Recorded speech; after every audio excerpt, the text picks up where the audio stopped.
largest of all mega movers is the Panama Canal. For a century, it's been the shipping shortcut of the world.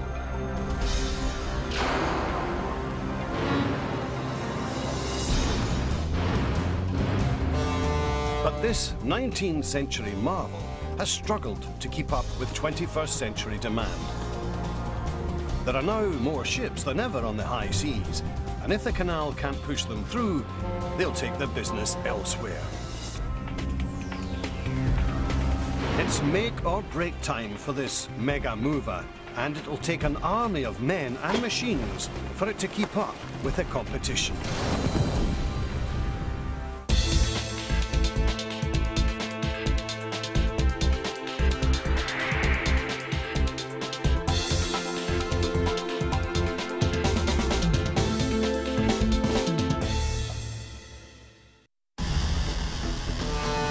Ships the size of skyscrapers can haul massive loads and often face tight deadlines. And they're jam-packed in one of the world's busiest waterways, the Panama Canal.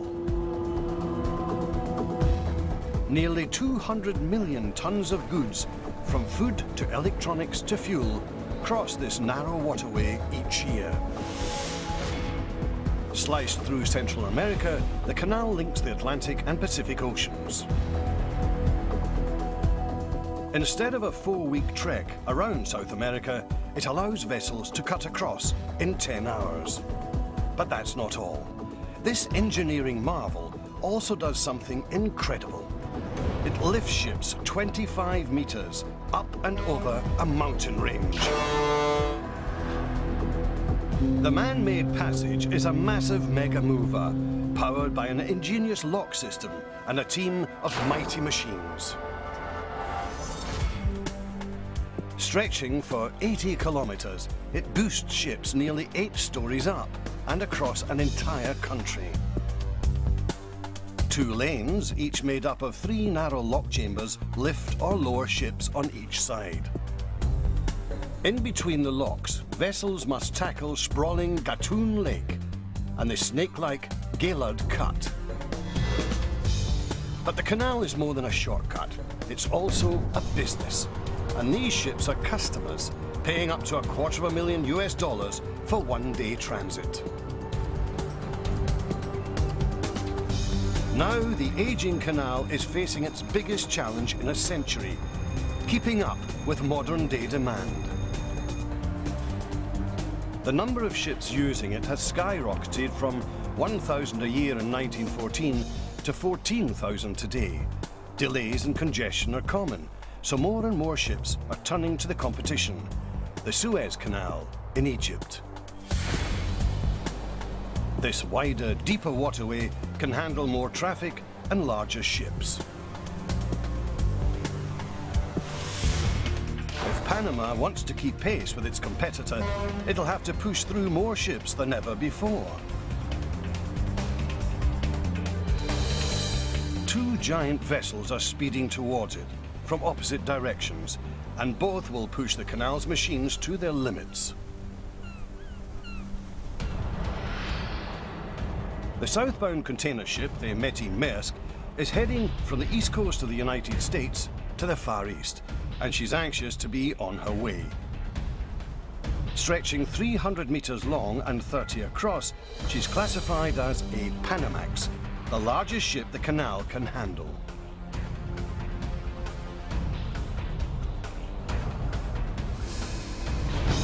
At the opposite end, a towering car carrier named the Kentucky Highway is closing in on the Pacific locks. This northbound ship is delivering vehicles from Japan to the southern United States. But the ship's staggering 10-story height makes her incredibly hard to control, and if she runs into trouble, traffic could back up for several kilometers. As if that weren't enough, the canal is also up against another challenge, one it hasn't faced in 15 years. At sunset, workers must replace a 4-story, 400-ton gate at the Atlantic locks. It's a job for the floating crane, Titan.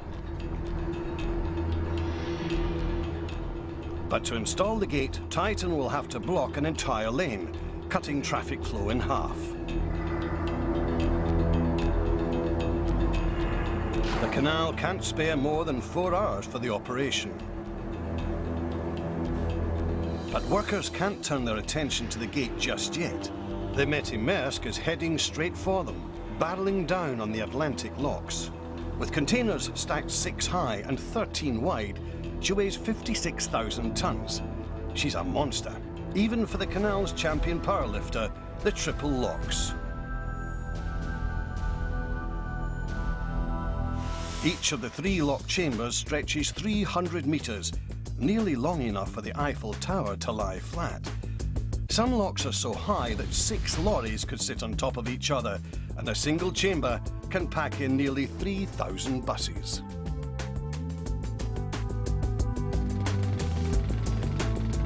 When they were built, the locks were the largest in the world, but today's vessels like the Metty push them to their limits. The container ship will have just 5 meters to spare at either end, and only 60 centimeters on the sides.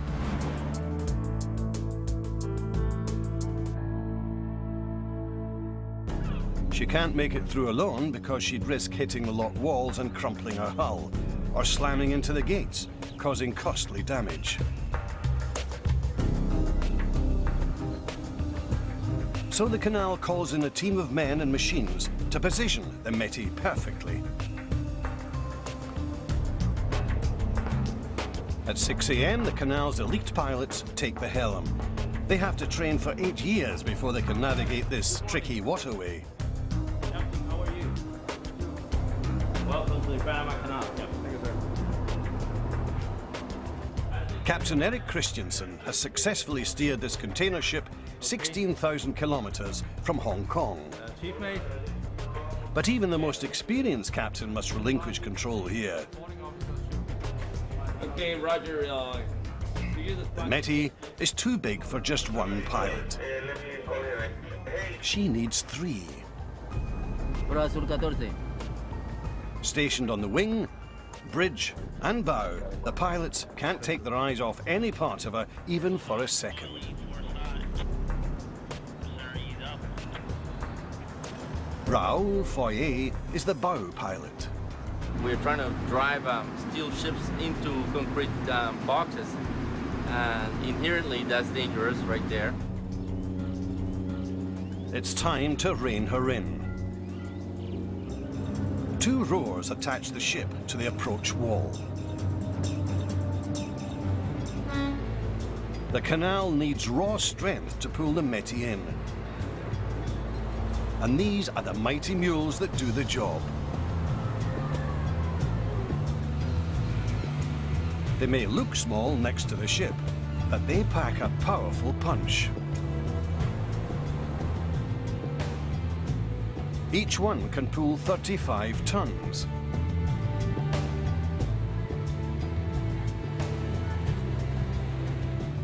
But at 56,000 tons, the Metty's so heavy that 8 mules strain to pull her forward without smashing the sides. They have just centimeters to spare.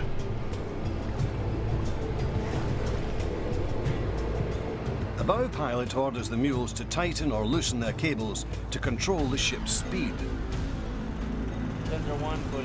So what I'm doing is basically playing with vectors, like in school, you know, and so I'm, you know, pulling, letting go a little bit on one side and pulling on the other side.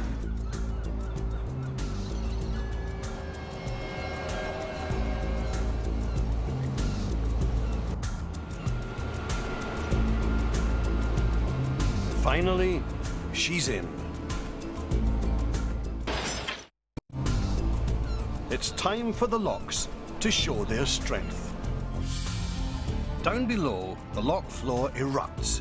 100 valves blast open and water explodes out. 98 million litres shoot from the upper lock to the lower one without the help of pumps. It's gravity that creates this awesome force, an amazing feat in a system that's 100 years old.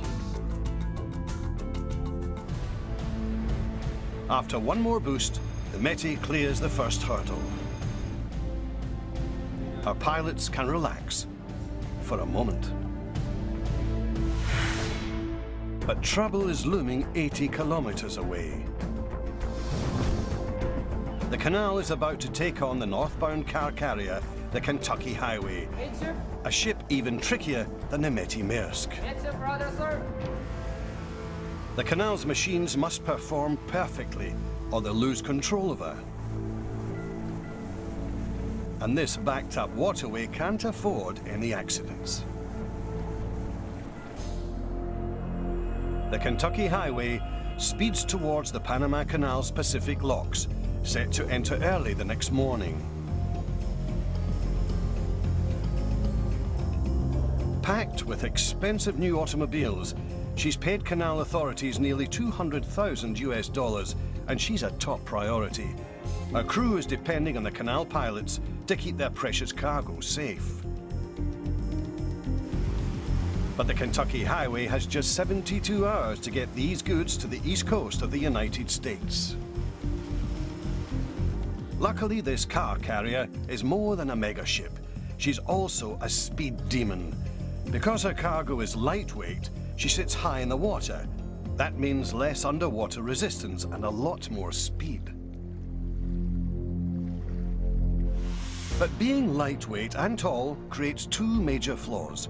With less ballast, she's difficult to control, and in bad weather she wobbles and could tip over. Before sunrise, the Kentucky Highway pulls towards the Pacific locks. This approach is as hard as landing a jet on an aircraft carrier. The canal's crews and mighty machines are ready and waiting. But one of the ship's trademark flaws rears its ugly head. The canal's machines lose control, and the ship slams into the wall.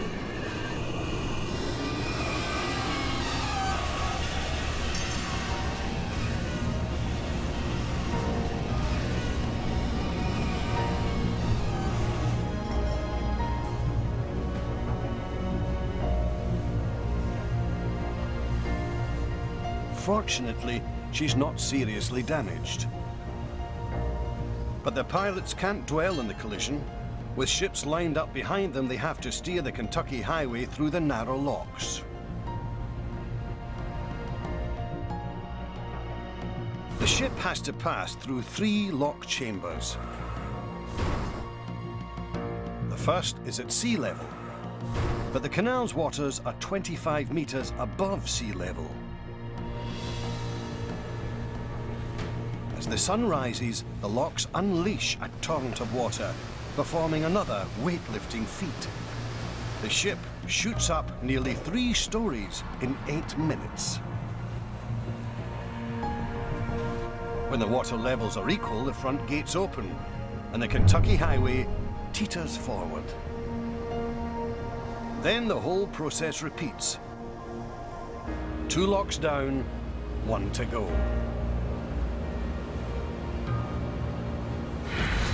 The canal has to deal with a different challenge at the Atlantic locks. A 400-ton gate is ready to be installed, and the canal can't perform this major maintenance without a power lifter. This is Titan. Standing 23 stories high, it's a floating crane on a tight schedule. Gate installation used to take 10 hours, but tonight, Titan will attempt it in 4. Even that briefer hold-up will prevent 6 ships from transiting and cost the canal more than $300,000 US. The operation won't be easy. Titan has to connect the gate in 2 places. The first is underwater where the gate pivots, and the second is above water on a narrow hinge. And each gate is enormous, standing an average of 6 stories high and weighing as much as 3 747s. Before Titan can get started above water, the canal's divers need to make sure everything's ready below the surface. The head diver takes the plunge. His sidekick, a motorized diving camera, is lowered in after him. With other divers watching from above, the head diver checks the lock wall. It has to be in perfect condition for the gate to be watertight. Then he goes down to the very bottom to make sure the underwater pivot point, called the pintle ball, is clear. Any rocks or debris could block installation. Everything's set. The divers are done for the day. But the motorized camera remains on site, just in case.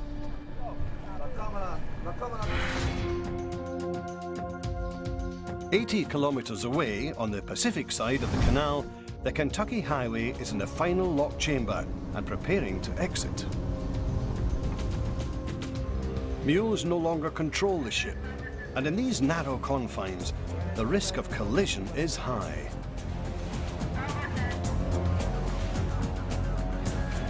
As the pilot pulls away, both he and the captain realize they have a serious problem. The ship next to them is pulling out at the same time, and they're too close to each other.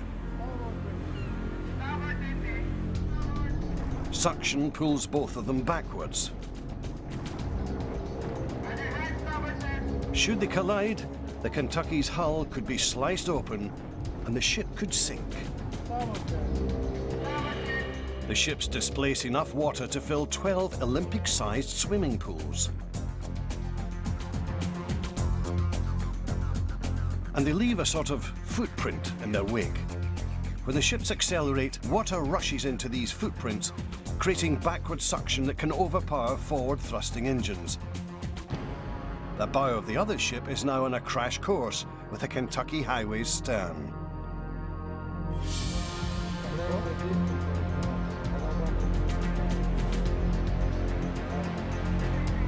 The Kentucky Highway is sandwiched between the approaching ship on one side and moored vessels on the other.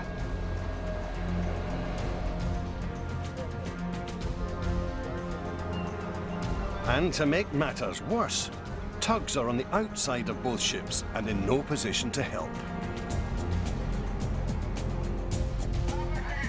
The other ship tries to slow down, but her bow only turns harder towards the Kentucky.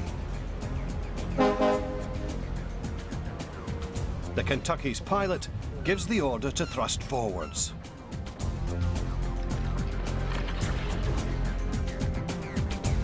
All anyone can do now is wait and hope.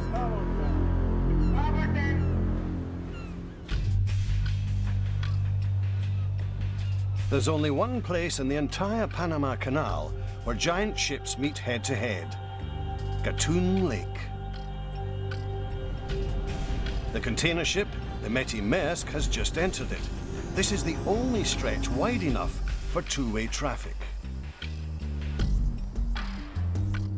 The lake is big, and canal workers can only maintain a safe depth in a small section of it. Turns here are so tight that ships are often on a collision course. Starboard 20. And with the record number of container ships in the lake, the pressure is on to navigate perfectly. Visibility is crucial here, but today it's raining. The rainy season lasts a solid 8 months in Panama.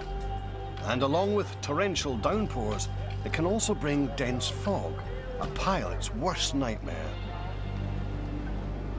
Any day, anything can happen. It's very difficult to predict the weather here in Panama. And there's another problem. The pilot's view is blocked. The Métis is so long and stacked so high that all he can see in front of him is ship.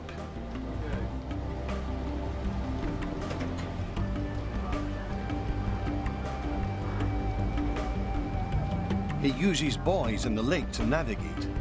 Usually he can see 8 buoys, but because of the rain, today he can see only 3.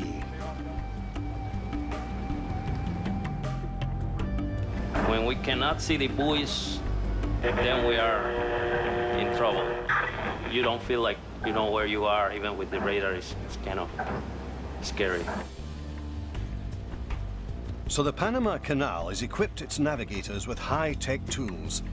Specialized laptops, outfitted with GPS and maritime databases, pinpoint the pilot's vessel and other ships in the canal.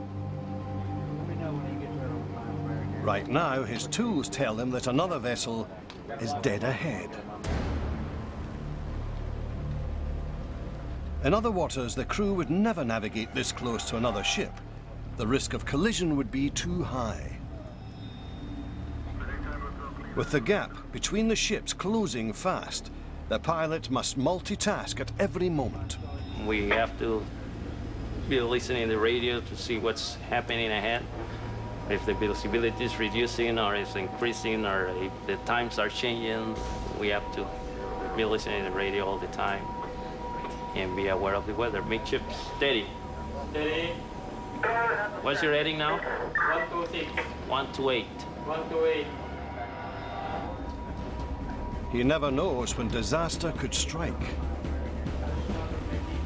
And these 2 container ships are meeting at the worst possible place. A sharp turn.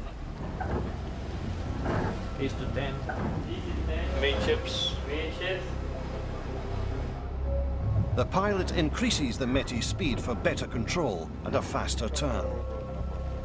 Tries to stay away from him, looking at the buoys and not too close to the buoys, not too close to him, just try to stay in the center. Everyone watches apprehensively. Both pilots have huge blind spots. The Metis pilot can't even see the other ship until it's less than 100 meters away. But the 2 massive vessels make it.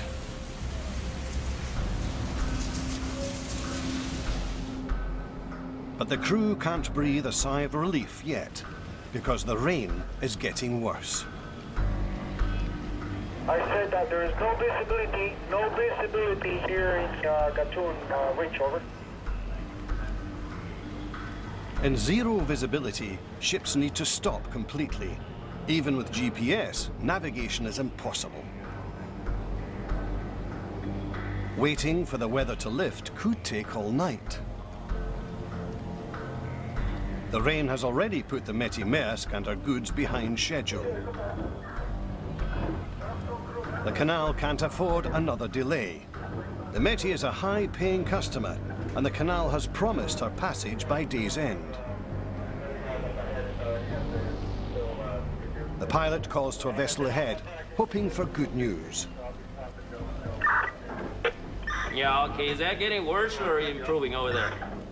Well, for me it's getting worse. It was better by some problem, but now looks like it's gonna lighten up from east to west. I can see the east a lot better than I can see the west over. Okay, Roger. Seems like it's improving around here, but you said it's getting worse over there. So. With the narrowest, most difficult part of the canal fast approaching, the pilots must hope for the best and prepare for the worst. The link between the Panama Canal's Gatun Lake and the Pacific locks is called the Cut. It's the one stretch that intimidates even the most experienced navigators. This link is terrifyingly narrow, with sharp twists and turns.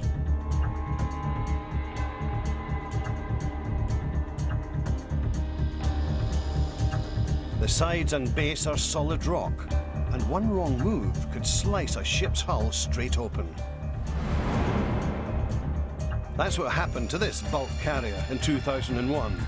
It scraped bottom and the hull flooded, partially sinking the ship. Blasted directly through the continental divide, the Cut sits on 2 tectonic plates, and constant geologic activity has created especially unstable rock.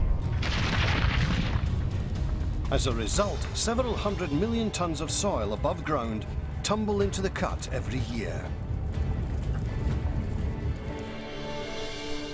The only way to keep the passage clear is with the world's biggest underwater earth movers. This demolition duo is made up of Baru, one of the newest, most powerful drill barges on the planet, and the Christiansen, the biggest dipper dredge boat in the world.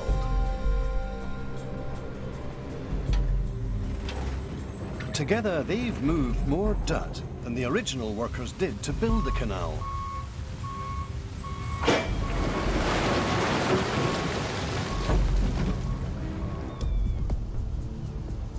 And now they're on a mission to make it bigger and better. Between them, they'll prepare the canal for the next generation of super ships. Container ships like the Savannah Express are 30 meters longer than the Métis Maersk and almost 10 meters wider, and vessels are getting bigger. There are more orders for post-Panamax, the larger size, the ones that cannot fit through the canal. Those are the ones that are in order, and so if we don't follow along with those trends, we're going to be left behind. Panama is already losing customers to the Suez Canal, the only other shortcut between Asia and the US East Coast. That route takes longer, but the Suez is bigger and, by some accounts, cheaper.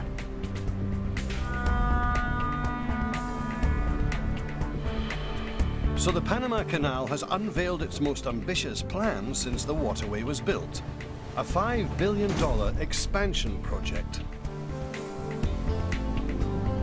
Its most impressive feature is a third set of locks that will hold twice as much water and extend 120 meters longer. This expansion will double the canal's capacity.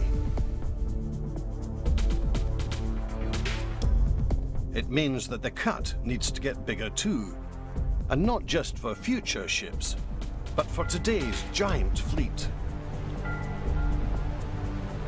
It's a three-step plan. First, they'll straighten the sides. Then, they'll deepen the bottom. And finally, they'll widen the waterway. The straightening isn't a problem.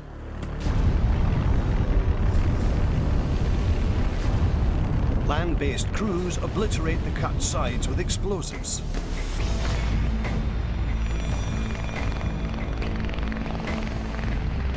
But some of the soil is resting on rock.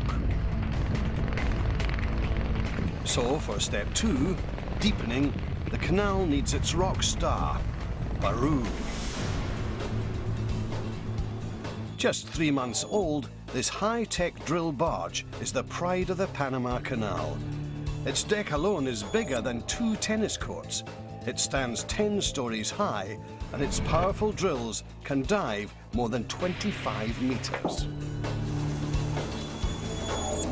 Baru's underwater mission is to plant explosives 14 meters below and detonate them. With more giant ships today than ever before, the canal is counting on Baru to clear the way. The drills shoot downwards until they hit bottom. Then they bore a further 9 meters deeper. Next, it's time for the explosives.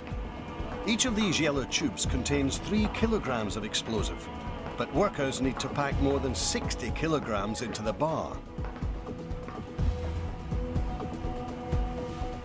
They attach a detonation line, and the explosives head underwater.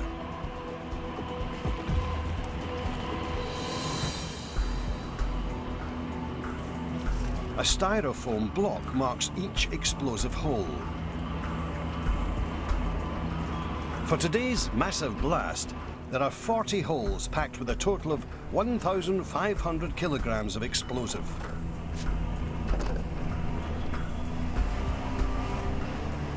Workers then have to get out of the way. They have just 5 minutes to get clear.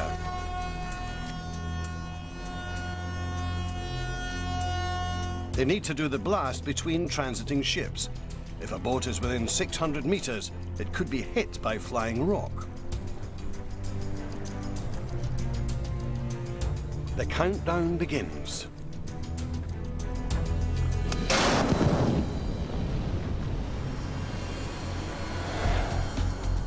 2,500 cubic meters of solid rock are obliterated. Now it's time for step 3, widening. For this step, the canal calls in Baru's partner, the Christensen. Weighing a massive 4,200 tons, this machine is the world's biggest dipper dredge. Its crowning feature is a massive head that can lift the weight of 8 buses.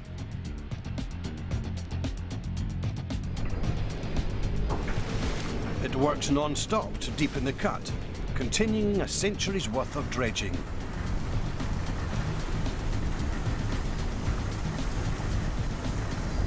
Pete Marotta is the captain. If we stopped dredging within a year or two, there wouldn't be enough water to pass the size ships that we pass now. Soil and silt are no problem for the machine's giant mouth, but there are some things even it can't swallow. Often the Baru's blasts create boulders that won't fit through the Christensen's mouth. Left alone, boulders like this could tilt in the churning waters of the cut and gash a ship's hull. So they have to be blown up, something workers here tend to enjoy.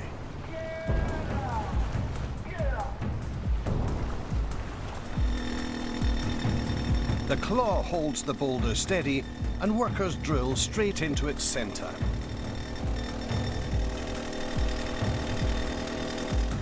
Then the foreman carefully inserts 3 packets of explosive.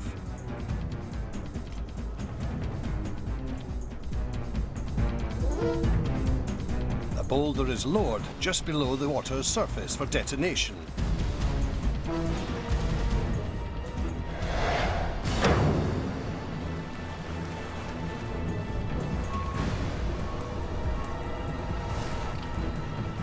It's blown to bits.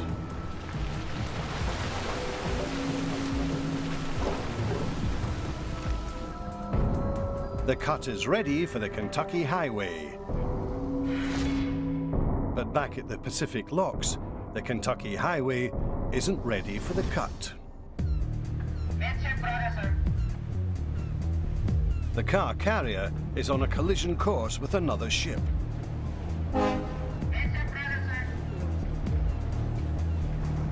The Kentucky's pilot fights to pull her forward and radios the other vessel's pilot.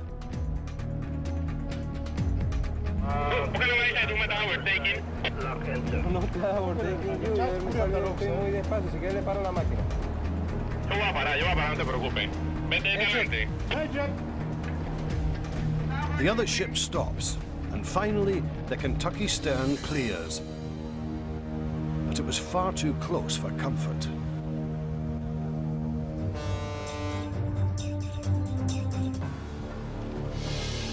In the Panama Canal's Gatun Lake, the rain is still coming down, drastically reducing visibility. And the container ship, the Metty Maersk, is in the thick of it. The head pilot has been on duty for 8 stressful hours. Now he must hand over control to the final pilot. GPS shows that the Metty must cross paths with 1 more container ship before entering the cut.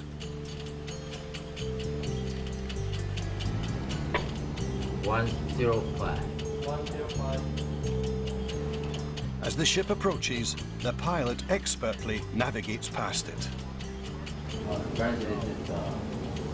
The Metty has finally reached the end of Gatun Lake.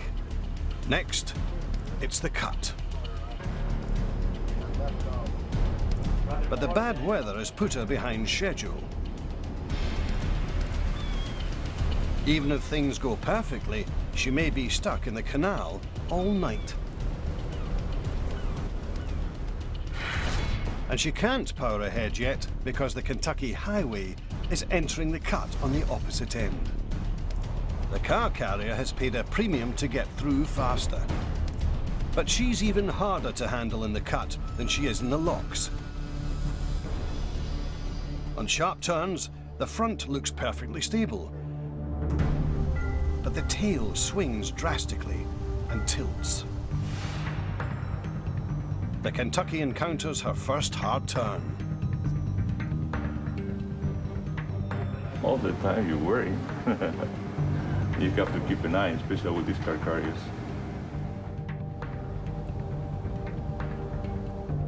Javi Bergozo has been a canal pilot for 16 years. His orders will make or break the ship's passage.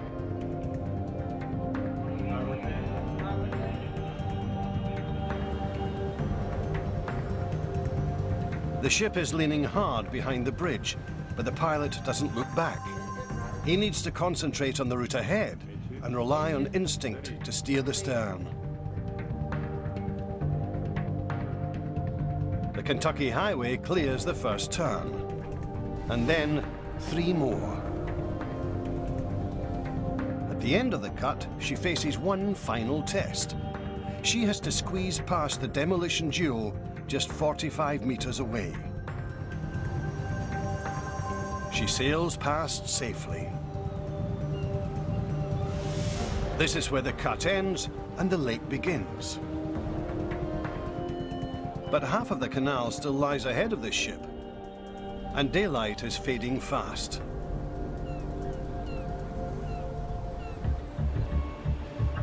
At the canal's Atlantic locks, the mighty floating crane Titan is pulling in. It's hauling a newly refurbished gate that's ready to be reinstalled.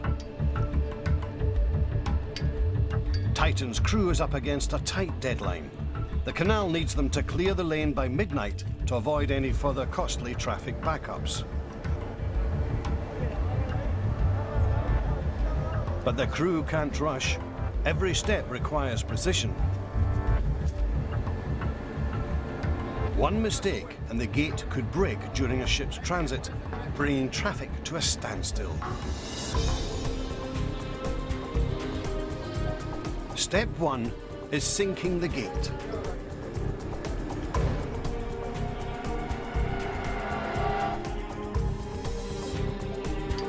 Next, Titan has to balance the gate on the pintle ball, the bottom pivot point. Titan's powerful hydraulic lifts push the gate forward.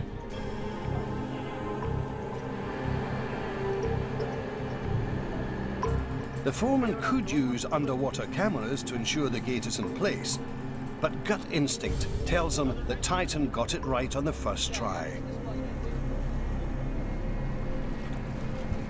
Step 3 is sliding the gate into the top joint. Okay. Viene ahí, pues. Okay. The crane needs to get the gate perfectly level for it to fit properly. The margin of error is just 1/10 of a millimeter.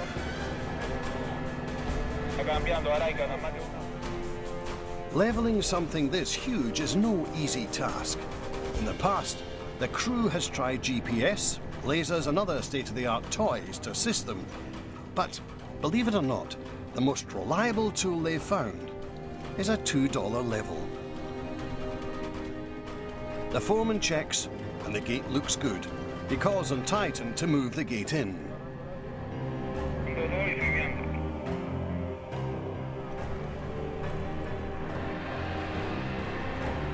The first attempt doesn't quite succeed.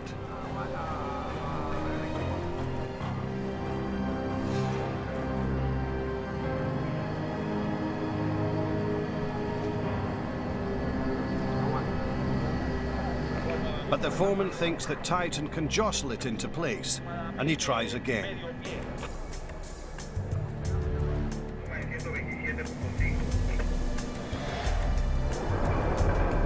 Suddenly, he tells Titan to stop. The crane barely brushed the gate against the lock wall, but it was enough to crumble concrete.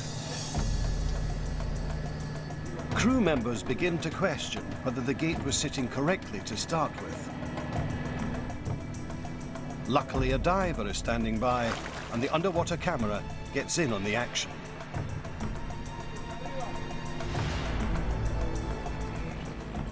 It shows that Titan did get it right.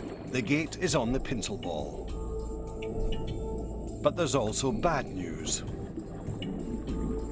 The brush with cement broke part of the wall away, and that piece is now sitting where the gate will eventually rest.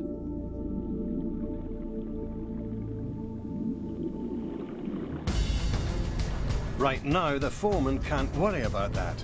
He needs to focus on attaching the joint. It's frustrating work. A task that can take as little as 30 minutes has now taken twice that, and the gate isn't even in place.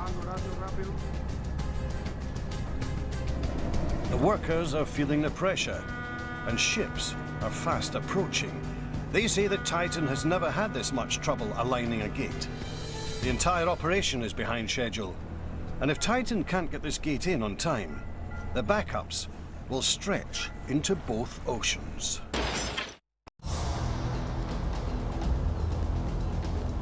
In the Panama Canal's infamous Gaylord Cut, the Metty Maersk gets a pleasant surprise. The rain has finally stopped. But rough weather has put this container ship behind schedule, and there's nothing the pilot can do to make up time. The only safe speed here is an agonizing 15 kilometers an hour. He takes turns cautiously, mindful of the rocky bottom that could gash the ship's hull. But the demolition duo did their job well, and the Metty proceeds without a single scrape.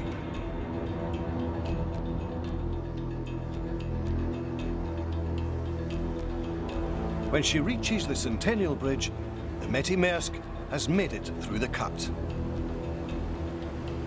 The Pacific locks are up next. The sun is setting, and it's dangerous for the Metty to attempt the locks in the dark. But canal authorities decide they have to push the ship through because ports around the world are relying on her.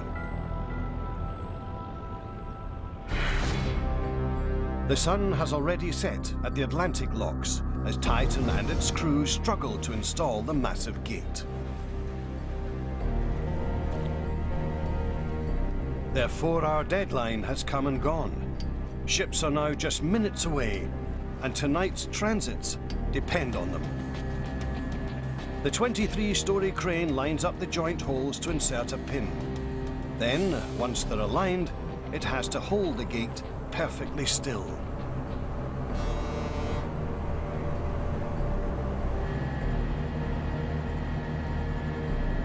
The fit requires a little wiggling.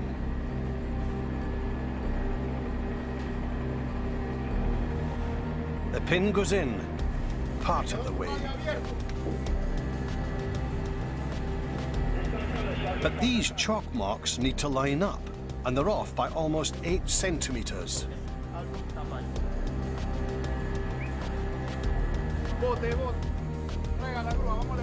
The workers need to rotate the 225-kilogram pin. They use a low-tech method to do this. But it works, and the pin goes in. Workers attach a hydraulic jack to open and close the gate. Then the welders go to work.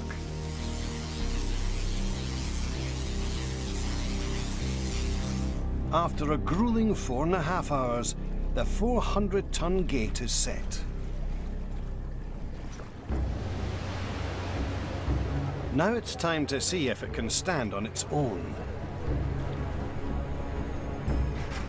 Titan's claw releases, and the gate remains standing and secure.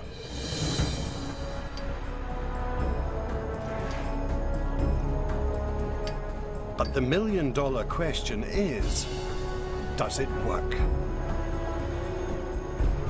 The powerful gate hits the chunk of concrete and crushes it. Nothing is getting in this gate's way tonight.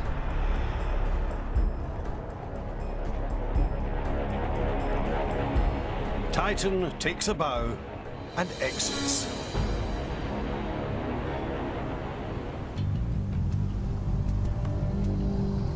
The Kentucky Highway pulls into the Atlantic locks without a scratch.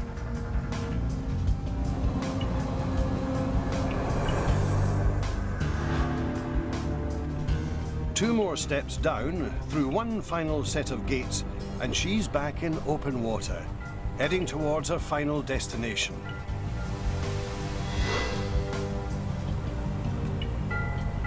The canal has saved her 4 weeks at sea.